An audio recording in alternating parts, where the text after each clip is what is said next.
اعوذ باللہ من الشیطان الرجیم، بسم اللہ الرحمن الرحیم۔ پیاری رسول کی پیاری دعائیں جو ہیں ان میں سے دوسری دعا ہم ابھی پڑھنے والے ہیں۔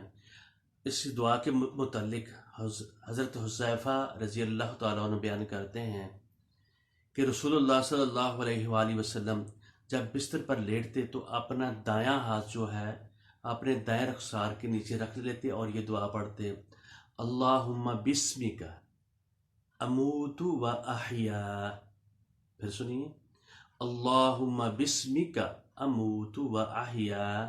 الہی اے میرے اللہ تعالیٰ، تیرے نام سے میں سوتا ہوں اور تیرے نام سے میں زندہ ہوں گا۔ اللہم بسمک، اے اللہ تیرے نام سے، اموت میں مرتا ہوں یا سوتا ہوں، و احیا اور میں زندہ ہوں گا۔